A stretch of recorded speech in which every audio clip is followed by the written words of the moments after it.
বন্ধুরা, আজকে দেখো কি কি রান্না করছি। দেখো আজকে যে যে রান্না করছি, দেখো একটুখানি ছোলার মানে অঙ্কুরিত ছোলা খাওয়া খুব ভালো, জানো তো। অঙ্কুরিত ছোলার একটু চাট বানিয়ে রেখে দিয়েছি আমার মেয়ের জন্য, ও যদি কালকে একটু টিফিনে নিয়ে যায়।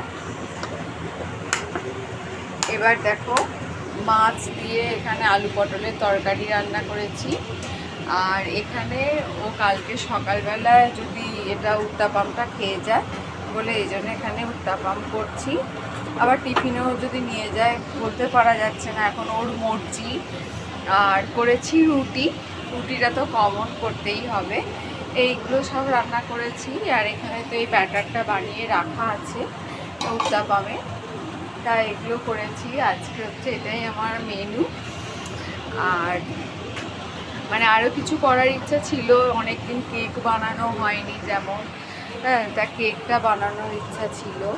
এই দেখো আমি রথের মেলায় গেছিলাম কালকে, মানে শরৎ সদনে যে রথের মেলা বসে, তা সেখান থেকে আমি দেখো এই কফি প্রোডাক্টটা কিনে নিয়ে এসেছি। 180 টাকা দাম বলেছিল, আমি 150 টাকায় কিনেছি এটা।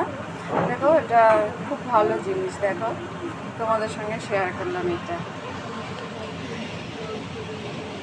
আমার ব্লগগুলো যদি ভালো লেগে থাকে, আমার রান্না বান্না বা আমার কন্টেন্টগুলো যদি ভালো লেগে থাকে, অবশ্যই লাইক কমেন্ট শেয়ার করে পাশে থাকবে। Bye bye.